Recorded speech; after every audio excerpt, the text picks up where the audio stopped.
Behind the Tab is a GoTab produced podcast that dives into the evolving world of hospitality through the lens of technology, creativity, and community. Each episode spotlights the game-changing innovations, real-world operator stories, and GoTab's own team members who are redefining what it means to serve and scale in modern food and beverage. Today, we're speaking to our partners at Pour My Beer and Chipshot Pickleball, Jacksonville, Florida's hottest new eatertainment concept. Let's go. Thanks. Yeah, Nice. that confirms what we see as well, Thomas. Yeah, it's not though. You just build it, you will come. If you think that, yeah, tough road coming. So, looking at your facility and also taking into consideration, we have people on the call that don't have the entertainment side of it. They're just a restaurant, bar, and grill type, venue. I'm curious, is there a percentage of business that comes there and is just utilizing your facility for the food and beverage side? Yeah. Do you know that percentage?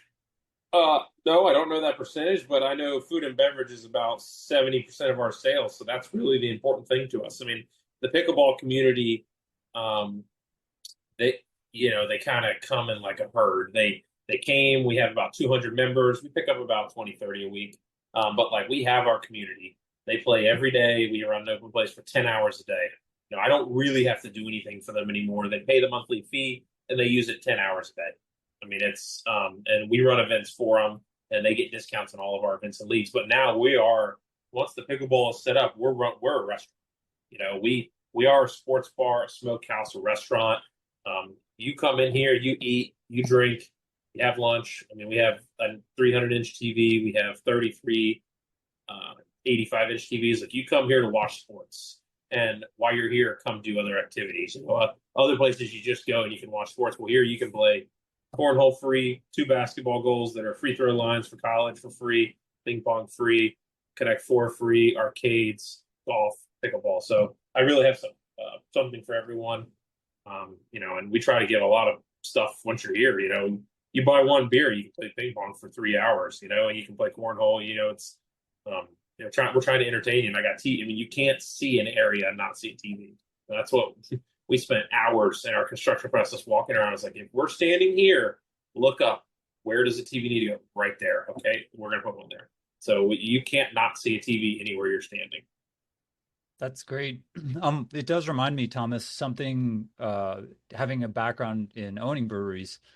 Most people probably don't know, but the number of breweries in the United States shrunk over the last couple of years. So it went from 10,000 roughly craft breweries to 9,000. And most of the anecdotal evidence is that the ones that are hurting the most are the ones that actually are breweries only and don't have food. Yeah. And one of the things that we've heard confirming research on is that if you have food, then people can bring their whole family. Then it becomes an event. Then some people play cornhole, some people drink beer, some people eat food. And you have the whole, non-alcoholic sort of trend overall as well. So you have, a mix. And as crazy as it is, people still love those environments. But if you only have one thing, and this, in my mind, I kind of see pickleball, it's obviously on a growth curve upward. But then the question is like, okay, is that curve going to go on forever? Or do we think at some point there's going to be, okay, there's great places to play pickleball, or there's, 4 courts in a box? Yeah. I think it's a tough model, like you're saying. I think that's why I always saw it. It's like do you want to be the Planet Fitness model where you're just a gym, or do you want to be something like you're saying where you're an experience when you show up? You're going to come here and you don't have to be a member. It's the members are the ones who get a lot of value out of it. I mean, our membership couldn't be cheaper, and they get to spend 10 hours a day. But that it is when you come here. You're here for 2, 3, 4 hours. It's not just eat, leave. And you can if you want. It's a full restaurant, but I really want people to come and be able to get away. And the tough thing in Jacksonville is every club, and this was the thing that was part of all of my pitch, was if you're either very independently wealthy and you're a member of a club that has a $150,000 initiation fee plus, because we don't have any mid-range clubs, we have super high end or public. So you're either going to go to a public park and play, or you're going to be a member of a $150,000 club. There's no other entertainment for that middle section. And I think that's completely absurd. I mean, I grew up at nice country clubs, and I've been to probably the nicest clubs you can be as a professional golfer. And like, that's they're not that entertaining. They're more, they're posh. I'm not exactly a posh individual. I wear t-shirts and New Era hats.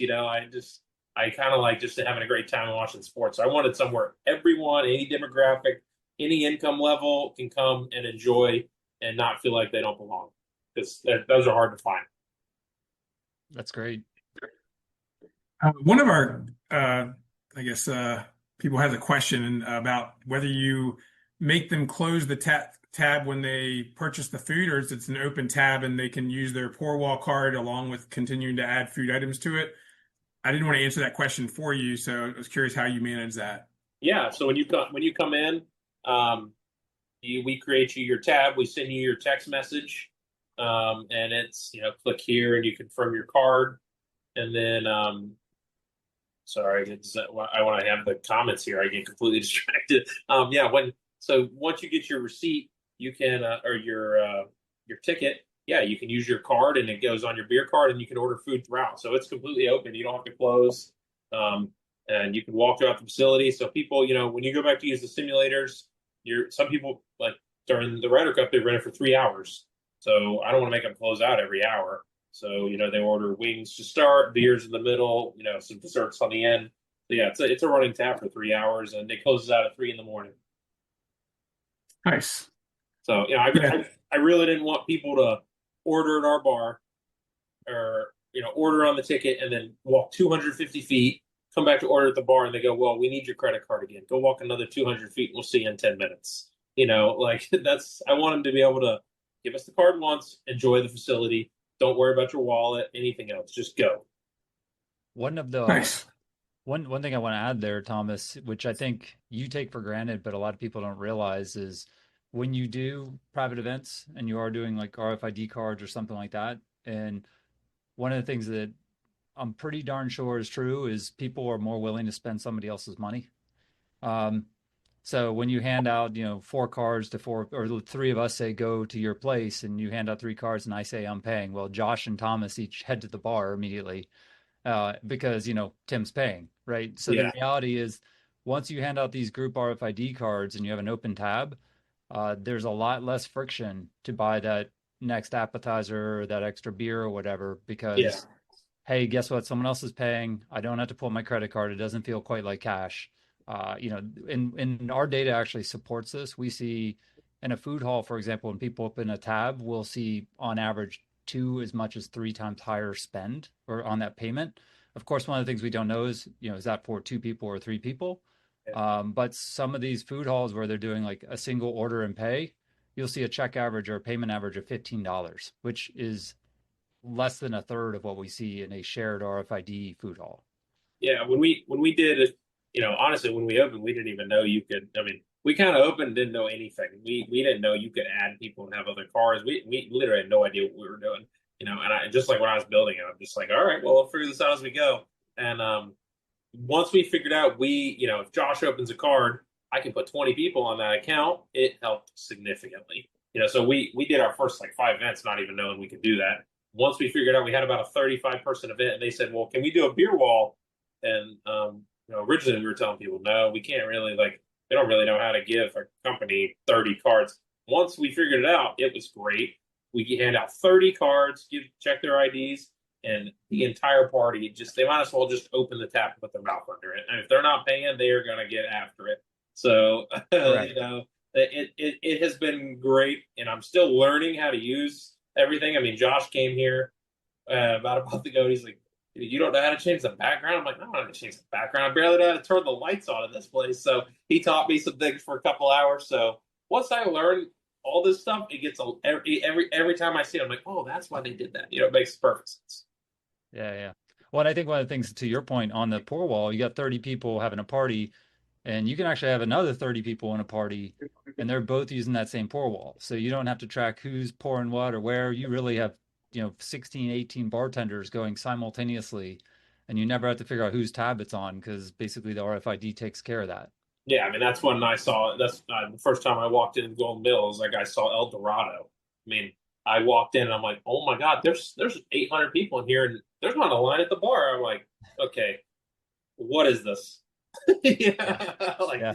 yeah, I don't know if this is a scam or not, but I'm gonna get in on this. Yeah, yeah, it is. It was, it's great. I mean, you guys truly thought of, everything. And I'm sure there's 40% of the stuff on that server to my left. I don't even know what it is, but it's getting better and better every time we see something. And we call GoTab and Pour My Beer probably twice a week. Like, hey, we did something. We don't know what we're doing. Help. And they're pretty. Their customer service is pretty darn good. Thank you. That's one of the challenges there, Thomas, is that, how much information do you give someone from day one, knowing that you've got, 50 other things you're trying to manage and Yeah. remember. So it's that, can you drip feed them more information, week 1, week 2, week 4, week 6? Yeah. Because, I'd really love to help you guys take advantage of happy hour functionality, or that we have an automated, when a keg's a certain days old, it can automatically discount it, but not make it, not make it aware to the customer that this is a 3-week-old keg or a 2-week-old keg. It's just it's discounted, right? Yeah, I mean, I think in a perfect world, because maybe when you're a part of a Fortune 500 company and they have these things exactly spelled out with manuals, but if you're a new company and you're opening up and you're having to deal with all this crap, whatever you guys are going to tell us in the first 3 days, none of us are going to remember, because I'm still paying bills. I'm trying to pay the place and learn how to set up auto pay. So yeah, the perfect world scenario is where you, like you said, you drip feed them like, hey, here's your weekly reminder on some cool additions you can have and you just drip feed them for like 2 months until you've run them through the whole program. Because like I'm 60 days in and it's just starting to calm down. I mean, barely starting to calm down. Like on like every day I come in here and it's 12 hours of something I need to accomplish. So, this is like the perfect time where I can start learning things. I think I saw one of the questions. This is something I just learned today with unpaid sales. Because that's customers' favorite thing, is to put a credit card on there that doesn't have enough money on there and then run a tab up. That I'm a nice person, but that's kind of where it is. So we are just learned here 40 minutes ago that you can do incremental authorizations.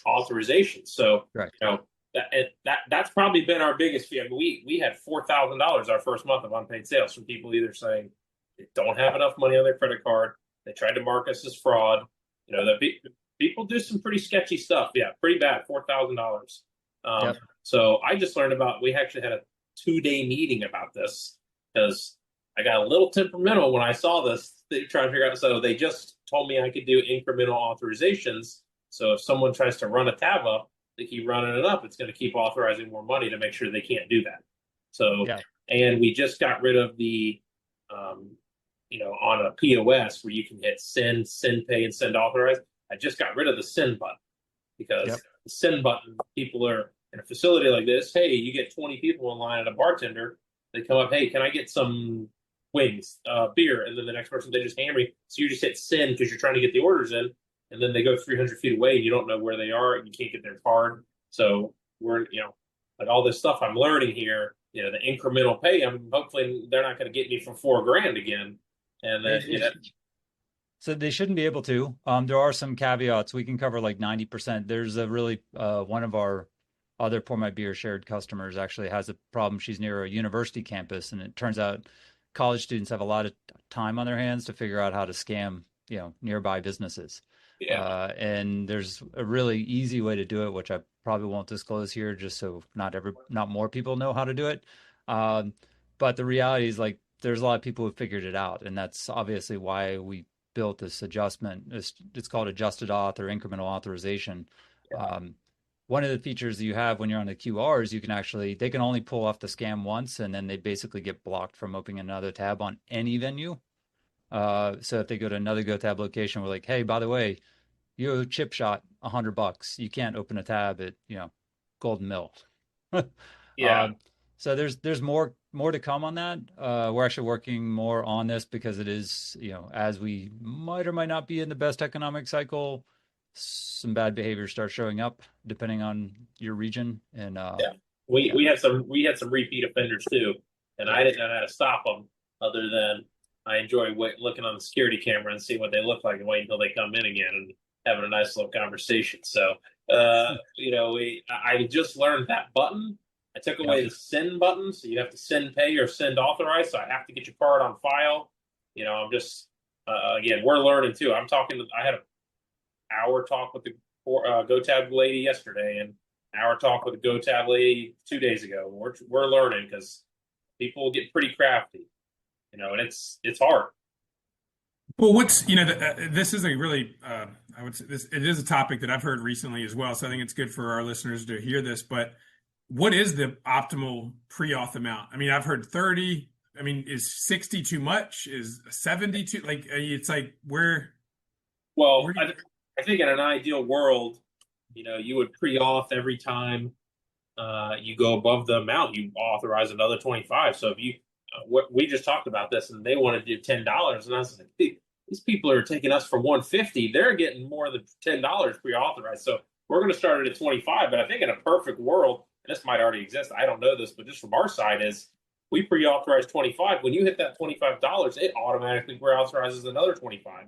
So it just constantly does that if you're going to run a tab up on us. Just because. Now, Tim, does that impact the transaction cost every time it's pre-auth? It doesn't? Nope, it does not. Not in our system. In some systems it may, but in our system there's no charge for the additional authorizations. Yeah, like if that it might exist. I don't know if it does. I just learned about this pre-auth, but if that exists, that'd be great because they're crafty individuals, man. Yeah, there's definitely a number of ways to run the scam, and we're, to my knowledge, one of the only systems that does that adjusted authorization. It's not perfect because some banks don't actually return good data, but it's a relatively small set. And then the other thing that we're putting together is like, okay, you can only pull the scam once, and then next time you show back up, you try to run the card. We go, hey, bud, you did this here already. You can't open it. In fact, you need to pay us for that first amount that you owe us. I think you guys, I learned this yesterday. When a card has insufficient funds, we had 115 cards our first month that had insufficient funds. 115 people came in, put a card down, and didn't have, and then they ran up a nice tab. You guys continually try to charge them until it pays. So it's not like they go put $50 on that card again. We're going to get our $50 out of it. Yeah, we will try that for quite a while. We don't print it up because we don't want people to know when to play with their cards, because there's a lot of games in the area. But it's amazing. One of the things, Thomas, to your credit, that that most POSs actually don't even surface a way to know how much you didn't get paid. I just called my food and beverage partner, and was like, "Do you even know about this?" And he's like, he gets real tight with the numbers. He's like, "If I know about this, I'm going to be pissed off." And I'm like, "Well, I'm not exactly pleased right now." And so, unfortunately, I think it's different with the tab being up until 3 a.m. I mean, we've examined making people close out because that solves that problem right there. But still, you get 30,000 square foot facility. I mean, people want to have the tab open. You don't want to have to go up every single time and charge your card. So we're we're learning. You guys are developing features, and it's getting better. Yeah, if you're turning on adjusted authorizations, which is a feature, it sounds like maybe you have now turned on, it'll reauthorize every time, and then you actually can't get stiffed for anything except for the last pour my beer pour. So there's a couple of ways to bolster it, I guess. Yeah, I literally turned that button on 6 minutes before I got on this call. So my bookkeeper came in here, and and that's one thing I didn't realize is how often you eat with the CPAs and bookkeepers. I mean that's some mind-numbing stuff right there. But they catch all those red flags, and it's every single time, and it's great because it's always someone triple checking you. And $4,000 a month adds up, and that's just our first 2 months we're open, or month we're open. Well, there's no shortage of people trying to take money from you. I mean, I think just any business owner should be aware that someone purchased pournybeer.com and then created an email for me, took my signature, sent it to our accountant, and said, "Here's an invoice that needs to be paid immediately." And it was for like $23,000, and it got put in the queue to get paid, and I had to approve it. I'm like, "What is this? I didn't approve this." And she sent me the email, and I was like, wow, they went to the extreme. They bought our website with one letter different and then created an email So, just not to get all fear mongering, but like you got to be aware. You got to, as an owner, there's people that are going to try to take you every which way, but putting systems in place, like Tim was just talking about, and obviously you with the pre-auth, I think that's you got to fight fire with fire, right? You guys probably hate this, but when I get a bill and it looks sketchy, I just don't even pay it from the contractor because it's what people always do: reach back out. They, if it's a scam, they never reach it out again. They give it a one-time effect. So if I don't know it, I just don't pay it. Yeah, and guess what they did? They always reach out with my number personally, and it always gets paid. But if it doesn't look official, they ain't getting money from me. It's kind of the way you have to operate today. You have to. It's terrible. I mean, it's terrible. I mean, I just want people to come here and have fun, enjoy, pay. Man, people rip down a basketball goal every 2 weeks. Trying to dunk on it, and I don't care. I just have fun, enjoy, pay, and leave. Don't just try. We're a small business. We're working our butts off here just to get this place going, and it's hard. I mean, that's why I said it's hard. It's not for the faint of heart here, and you gotta be ready to. It's like going to war. What was it? So Jay Huffman asked, do you find that guests have reluctance opening their tabs on their phone via text? No, we send them the text message. They don't. They open the tab at our front desk, and we send them the text. Okay. So they're not putting any of their like Apple Pay or anything into the text message. Tab's already open. They're just getting the link. Yeah, they get so when they come up to our front desk, they get because we have to scan their ID for the beer wall. So they get beer wall card and their tab sent to their message, and their card's already hooked up on it. And then they have to confirm it. So they're actually probably pleased because they can track what they're spending as they go instead of just this have no idea, and then the receipt drops down, and you're like, well, I didn't pay for that. So this is exactly what you're spending as you go. Yeah, you're using EasyTab. It sounds like at the front desk. So you're texting it to them after you open it with the card. Yes. Which is good because that actually means it limits chargebacks because you're using a physical card, but it also means you're transitioning them so you don't. Because I know Josh, I'm sure people walk up in Pour My Beer locations all the time and say, "I didn't drink this." And you're like, "Well, it's funny because you could look at it the whole time." So, to your point, Thomas, you're like, "Hey, you've had it on your phone the whole time, bud. I suspect you may have." I got these interesting thing called security cameras, and they usually don't lie to me. So I like to use them quite a bit. Yeah. I'm not George Orwell in here, but I'm darn close. And Pour My Beer in Texas, they have a limit law. Does GoTab set how much a person can drink at a time?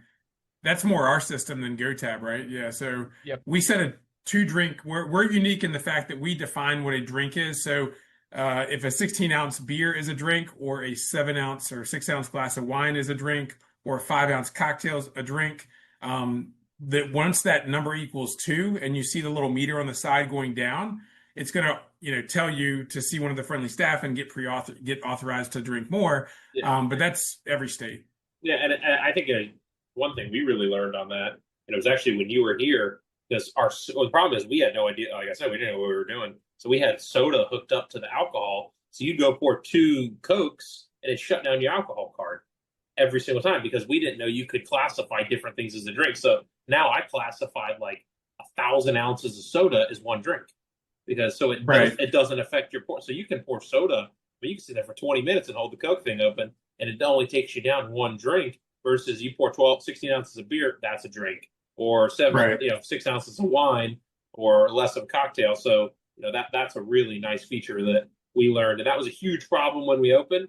And then when you showed up, solved it in 20 minutes. Yeah, I mean, and is that? Well, I'll ask a question for Tim here because this is great that I have access to you. We do this for 2 more hours? So, and that with that unpaid sales, that incremental authorization, is that how that works? When you spend 25, once you hit 25, it authorizes another 25.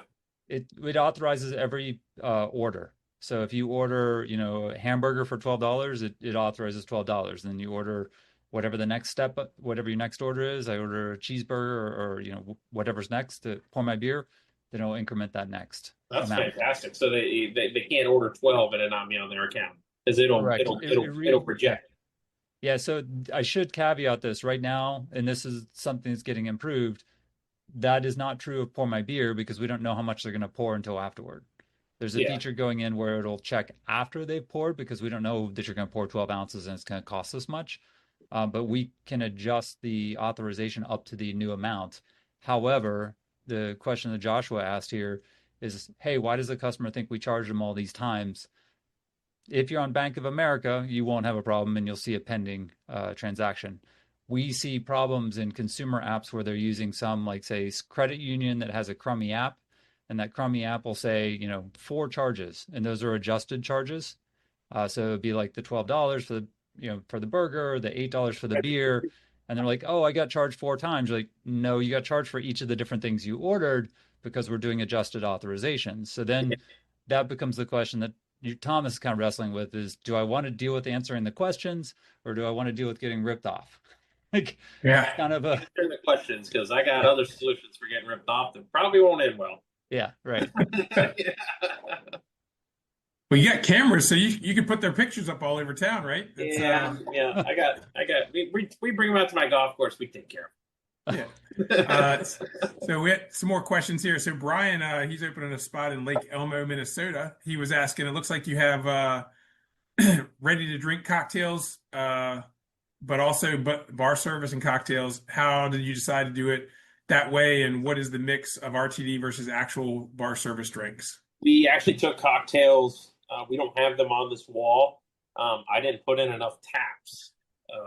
I thought 18 was plenty. And once it kind of got, I think 18 taps, oh, that's a lot. Not really that much. So in Daytona, I think I'm putting in 40. So I'll do cocktails on the wall down there.